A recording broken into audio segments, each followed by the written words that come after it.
30,000 ብር ከየት ያመጣል ጆሮ? ለአባዬ ሕክምና ብዬ ያስቀመጥኩት ገንዘብ አለ። እሱን አስይዤ አስፈታዋለሁ። ምን እያልሽ ነው ሀና? ቆይ እንዴት ነው ከአባትሽ ጆሮ የምታስቀድሚው? አሴር በአባዬ ልብ ውስጥ ትልቅ ቦታ ነው ያለው። አባዬም ቢሆን እኮ ይሄንን ነው የሚያደርገው። ሀና ኤልያስ፣ በዚህ ጉዳይ ላይ ምንም እንድትለኝ አልፈልግም። በአባዬ ልብ ውስጥ ቦታ ያላቸው ሰዎች በእኔም ልብ ቦታ አላቸው። ይኸውልሽ ሀና፣ ይሄን ነገር ፈጽሞ እንድታደርግ አልፈቅድም። እንዴ ኤልያስ፣ ምን እያልከኝ ነው?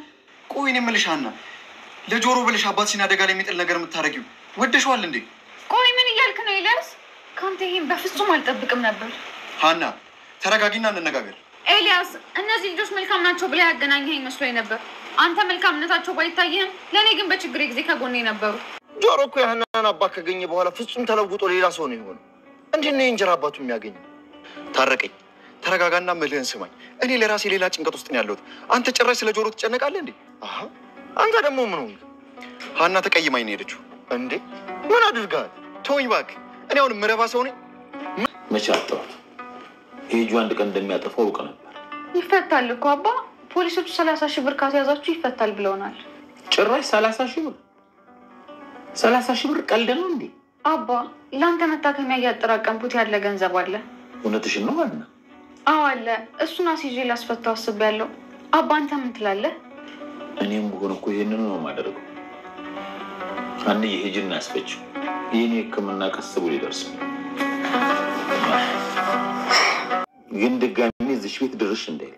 አዎ ንገሪው። ማለት ለምን አባዬ? እኔ ቃሉን የሚበላ ሰው አልወድም።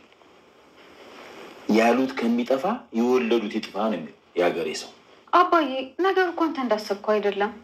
ፈልግ ተወኝ። ሰውዬ ያማል እንዴ? ቆይ እንደዚህ ሆነ እያየሁ እንዴት ነው የምትሆነው? ምን እንዳሉ ተው እባክህ። በዚህ አካሄድ ምን ይታወቃል? ይልቅ ምን እንደሆንክ ንገረኝ። ሀናና ጆሮ የሆነ ግንኙነት ሳይኖራቸው አይቀርም። ማለት ምን አይነት ግንኙነት? የፍቅር ነዋ። በስመ አብ ወወልድ ወመንፈስ ቅዱስ። ምኑን ያሰብከው አንተ? ምኑን ያሰብከው ማለት? ይህንን ሀሳብ የትኛው ሰይጣን ነው ሹክ ያለ? ሰይጣን አይደለም፣ ሀና ራሷ ናት የነገረችኝ። ምን? በፍጹም ሀና ይሄንን አትልም። እስኪ ተወኝ ወንድሜ። ቆይ ለምን ነገሩን ግልጽ አድርጋ ነግረኝ። በአባቴ ልብ ውስጥ ቦታ ያለው ሰው በእኔ ልብ ውስጥም ቦታ አለው አለች። ወደው አይስቁ አሉ። በስተመጨረሻም አሴር እንግዲህ ከእስር ቤት ሊወጣ ነው። የሀና አባት እጅግ በጣም ደስ ብሏቸዋል። ምክንያቱም በዚያ እድሜያቸው እጅግ በጣም ሲፈልጉ ሲንከራተቱ ነበር። በስተመጨረሻም ሀና 30,000 ብር ከፍላ ከእስር ቤት ለማስወጣት ወስናለች። እንዲሁም ደግሞ ከእስር ቤት ወጥቷል። አሌክስ እጅግ በጣም ተናዷል። ምክንያቱም እሱን እንዴት 30,000 ብር ከፍላ ከአባቱ አስበልጣ ለእሱ እንዴት ታደርጋለች? ሌላ ኬዝማ አላቸው በማለት እጅግ በጣም ተናዷል። ለታሬ ለጓደኛው ሲነግረው ነበረ። ሰላም ጤና ይስጥልኝ የሰላም ሀበሻ ቻናል ቤተሰቦቼ፣ በያላችሁበት ሰላማችሁ ይብዛልኝ። ለቤቴ አዲስ የሆናችሁ የደውል ምልክቱን በመጫን ቤተሰብ የሆኑ ነባር ቤተሰቦችም ስለምታበረታቱኝ እጅግ በጣም አመሰግናለሁ። እንግዲህ ዛሬ የመጣሁት በኖላዊ ድራማ ነው። ኖላዊ ድራማ እጅግ በጣም አጓጊ የሆነ ድራማ ነው። የሚያጠነጥነው ያው እንግዲህ በሀና ነው።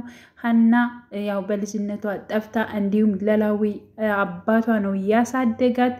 አሳዳጊ አባቷ ነው እንጂ ወላጅ አባቷ እንዳልሆነ እንግዲህ ሁላችንም እናውቃለን። እና ብዙ ነገሮችን ያው እየተጋፈጠች ትገኛለች። ምክንያቱም በጣም ቀናና የዋህ ምስኪን ልጅ ነች። ከውበትም እንደዚሁ በጣም ውበቷም ያምራል። ብዙዎችም የሚመኟት ነች እና በሷ ላይ ነው የሚያጠነጥነው። እንግዲህ አሴር ከእስር ቤት በመሆኑ ፍቅር እህቱ ነግራ ወስዳት ነበረ።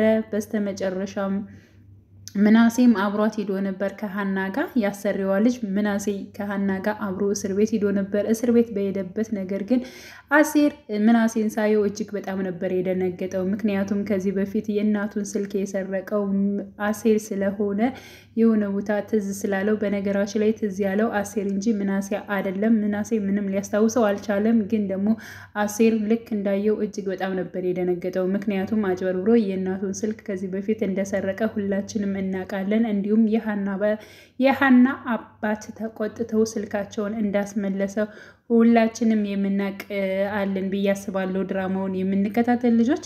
ሲቀጥል እንግዲህ ያው በምን እንደታሰረ እንዴት እንደሆነ ያለውን ነገር ለሀና እንዳለ ነግሯታል።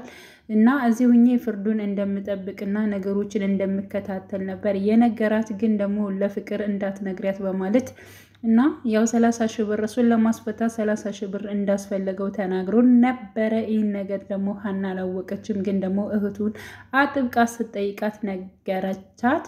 ከዛ በኋላ እንግዲህ ያው 30 ሺህ ብር አውጥታ እሱን ለማስፈታት ነበረ እቅድ የያዘችው። ምክንያቱም አባቷ እጅግ በጣም አሴርን እጅግ በጣም ይወደዋል፣ ይንከባከበዋል። አብረውም እሷ ስራ ቦታ በምትሄድበት ሰዓት አብረውም ቤተክርስቲያንም ሌላ ቦታም ስለሚንቀሳቀሱ ካጠገቡ ስለማይለይ እንዲሁም ደግሞ ቦታ እጅግ በልቡ ውስጥ ከሀና አባት ጋር ስላለው ስለዚህ እሱ መፈታት አለበት ብላ ስለወሰነች ያላት አማራጭ እንግዲህ አባቷን ለማሳከም ያጠራቀመችውን ገንዘብ አውጥታ አሴርን ለማስፈታት ወስናለች። ይህን ሀሳብ ግን ለፍቅረኛዋ ለአሌክስ ነግረው ነበረ። የት ሄደሽ ነበር? ስደውልልሽም አታነሽም ስልክ በማለት ጠይቋት ነበረ። አሌክስ እንግዲህ ያው የጠየቃትን 30 ሺህ ብር ከፍዬ እንግዲህ ጀሮን ወይንም ደግሞ አሴርን ለማስወጣት እፈልጋለሁ ከእስር ቤት በማለት እንግዲህ ትምልህ እንዴት ይሆናል? አንቺ ለሱ እንዴት ብለሽ ነው 30 ሺህ ብር የምከፊው? አንቺ ከሱ ከአባትሽ እሱን አስበልጠሽ ነው በማለት እንግዲህ እጅግ በጣም ተቆጥቷታል። እኔ እሱን በማስበለጥ አይደለም፣ ግን ደግሞ እሱ በአባቴ ትልቅ ቦታ አለው፣ ልክ እንደኔ ነው። ስለዚህ አባቴ ደግሞ እንዲመጣ ይፈልጋል። በአባቴ ቦታ ያላቸው ሰዎች ለኔም ቦታ አላቸው።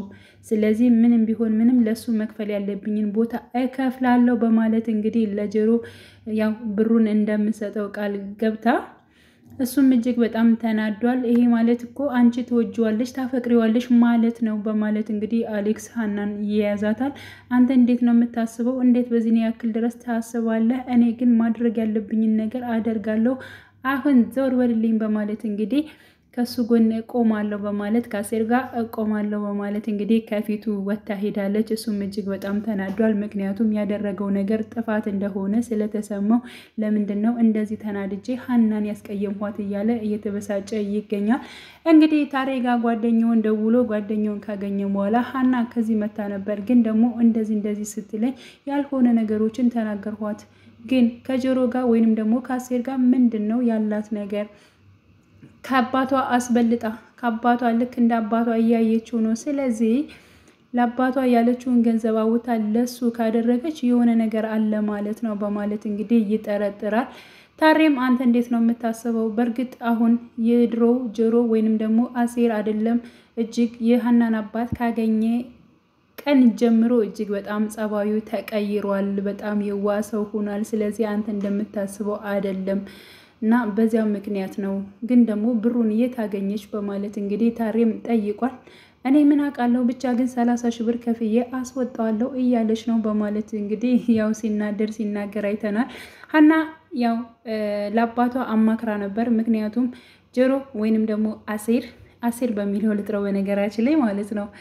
አሴር እንግዲህ እስር ቤት እንዳለ ለአባቷ ነግራለች። አባት እጅግ በጣም ደስ ብሏቸዋል። ምክንያቱም የት እንዳለ የት እንደደረሰ ምንም የሚያውቁት ነገር እስከሌለ ድረስ አሴርም ዘመድ ሌላ ቦታ ማንም የሚያውቀው ነገር ስለሌለ እንግዲህ አባት ስላላገኘ እጅግ በጣም ተጨናንቀው ነበረ። በስተመጨረሻም በመገኘቱ ወይንም ደግሞ እስር ቤት በመሆኑ ያው ቢያዝኑም ወይንም ደግሞ ሲሰርቅ ነው የተያዘው፣ ይሄኔ አይሰማም ብነግረው እያለ ሲናገሩ ነበረ አባት። ከዛም ያው 30 ሺህ ብር አለኝ አባዬ አንተን ለማሳከም ብዬ የሰበሰብኩት ብር አለኝ። ስለዚህ በዚያ ብር ደግሞ እሱን ማስወጣት እፈልጋለሁ፣ ግን አንተ ምን ይመስልሃል በማለት እንግዲህ አባቷን ሀኒ ትጠይቃለች። ልጄ እኔ በአንቺ በኩል በሆንም ይሄን የማደርገው ደስ ይለኛል፣ በቃ አድርጊ፣ ግን ደግሞ ተመልሶ እዚህ ቤት እንዳይመጣ ላየው አልፈልግም። አትስረቅ ስለው ሰርቆ አሁን እስር ቤት ገባ በማለት ይናገራሉ። ኧረ አባዬ አንተ እንደምታስበው አይደለም፣ ሰርቆ አይደለም እኮ የተያዘው፣ በፍጹም ሰርቆ ነው እሱ የተያዘው እንጂ እንዲሁ ዝም ብሎ አይደለም። አሁን እኔ መውጣት እፈልጋለሁ በማለት እንግዲህ ሀኒ እስከ መጨረሻው ልታወራ ፈልጋ ነበረ፣ ግን ደግሞ አባት ጊዜ ስላልሰጣት እንግዲህ ወጣ ብለዋል። ሀና እንግዲህ ወደ ስራ ቦታ ተመልሳ ነበረ። ስራ ቦታ ስትመለስ ወይዘሮ አልማዝ የት ነበርሽ ብላ ጠይቃት እንግዲህ ያው አባቷን የሚያይላት ልጅ እስር ቤት እንደነበርና እሱን ልጠይቅ እንደሄደች ነግራት ነበረ። እና 30 ሺህ ብር ጠየቁኝ፣ እሱንም ከፍዬ እንግዲህ እሱን ለማውጣት ወስኛለሁ በማለት እንግዲህ ሀና ተናግራለች። በቃ ብሩን እኔ ሰጥሻለሁኝ በማለት እንግዲህ 30 ሺህ ብሩን አሁንም እንደምሰጣት ወይዘሮ አልማዝ ቃል ገብታለታለች። በነገራችሁ ላይ ለሰው ልጅ መልካም ስታደርጉ ሌላ ያላሰባችሁት ነገር ደግሞ መልካም ይሆናል፣ መልካም ነገር ይመጣላችኋል ማለት ነው እና በሄዳችሁበት መንገድ ሁሉ መልካም ነገር አድርጉ። ያ ሰው ከኛ ስለተወለደ ስላልተወለደ ምናምን ነገር የሚባል ነገር የለም። ግን ደግሞ በቻላችሁት መጠን የሆነ አድርጉ። በነገራችን ላይ የሌለልን ወይንም ደግሞ የማንፈልገውን ነገር መወሩር ሳይ ከምንፈልገው ከራሳችን ከሆነ ነገር ላይ ቆርሰን ስንሰጥ ሌላ ነገሮች ይጨመሩልናል ማለት ነው። ሀኒ ለአባቷ ለማሳከም የሰበሰበችውን ብር እንደሚያስፈልጋት እያወቀች ነው እንግዲህ ያን ብር አውታ ለአሴር የከፈለችው። ስለዚህ ወይዘሮ አልማዝ ደግሞ ብር እንደምሰጣት ቃል ገብታላታለች ማለት ነው። ይህ ደግሞ በመልካምነቷ ነው። እንዲሁም ደግሞ ምናሴ ወይንም ደግሞ የወይዘሮ አልማዝ ልጅ ምናሴ ክረምት ላይ ትምህርት ሲዘጋ ወጣ ብለው ከተለያዩ ሀገራት እንደሄደው እንደሚዝናኑ እንግዲህ እየታወቀ ነው። በዚህ ዓመት ግን እኔ መዝናናት ወይንም ደግሞ መሄድ አልፈልግም፣ ግን ደግሞ የምዝናናበትን ወይንም ደግሞ የማጠፈውን ብር እኔ ብሩን እፈልጋለሁ በማለት እንግዲህ ለወይዘሮ አልማዝ ለእናቷ ጠይቋል ማለት ነው። ለምንድን ነው የፈለግከው? አንተ ለምንድን ነው አብረህን የማትሄደው? ሁልጊዜ ስትሄድ ያደል ትዝናና ወይ ቻይና ነው ወይንስ የት ነው የምትፈልገው የምትሄደው እያለች እንግዲህ ስትጠይቀው ነበር። እማዬ እውነት ለመናገር እኔ የትም መሄድ አልፈልግም፣ ግን ደግሞ ብሩ ያስፈልገኛል በማለት በእጅ እንድሰጭኝ እፈልጋለሁ በማለት እንግዲህ ልጅ ይጠይቃታል። ነው የፈለከው በማለት እንግዲህ እናትን መልሳ ጠይቃ ነበር። እሱን በዚያን ጊዜ እነግርሻለሁ፣ ችግር የለውም ጊዜው ሲደርስ እነግርሻለሁ በማለት እንግዲህ ልጅ ለእናቱ መልሶላታል። ምናሴ እንግዲህ ብሩን ምን ሊያደርገው ይሆን ለማን ሊሰጠው ይሆን የሚለውን እንግዲህ ሁላችንም የምንጠረጥር ይሆናል። እኔ ለሀና ነው በእርግጥ ከዚህ በፊትም እንደዚህ አስቧል። ምክንያቱም የሀና አባት ለመታከም እጅግ ብዙ ብር ያስፈልገዋል። ስለዚህ ያም ብር ደግሞ ለሀና ይሰጣታል። ሀናን እጅግ በጣም ይወዳታል። በጣም መልካም ልጅ ነች። በቃ እህቴ ትመስለኛለች በማለት እንግዲህ ሁላቸውም ስለ ሀና ጸባይ ሲናገሩ እናያለን። ሰላምዬ ሰሞኑን ጠፍታለች። ሰላምዬ እንድትመጣልን እንፈልጋለን እና እጅግ በጣም ነው ደስ የሚለው። ለምን የምናሴ ሀሳብ እጅግ በጣም አሪፍ ነው። ወተን ከምንዝናናበት ያን ብር ከምናጠፋው ወይንም ደግሞ ለተለያየ ነገር ከምናደርገው ሌላ ደግሞ ከኛ የበለጠ ብንሰጠውና ብናደርገው ህይወትን የሚመልስለት ነገር እስከሆነ ድረስ ያንን ነገር በማሰብ እንግዲህ ልጁ ያው ለሀና አባት ለመስጠትና እንዲሁም ሀና አባቷን ማሳከም እንደምችል አሳይቷል ማለት ነው። እና ለዛ ነው ብሩን በእጄ ስጭኝ ያለው። እና ውድ ቤተሰቦቼ ኖላዊ ድራማ በነገራችን ላይ በጣም ምርጥ ድራማ ነው፣ እንድትከታተሉት እንግዲህ ጋብዛችኋለሁ። ክፍል 27 ነው እንግዲህ ዛሬ 28 ይለቀቃል። ሁላችን በጉጉት እንጠብቃለን። እና ውድ ቤተሰቦቼ በያላችሁበት ሰላማችሁ ይብዛልኝ። ለቤቴ አዲስ የሆናችሁ የደውል ምልክቱን በመጫን ቤተሰብ ይሁን። ዛሬ ጉንፋን ይዞኛል፣ ድምጼ ጎርነት ብሏል እናፈንም አድርጎኛል እና ይቅርታ ጠይቃለሁ። በያላችሁበት ሰላማችሁ ይብዛ። መልካም ቀን ተመኘውላችሁ።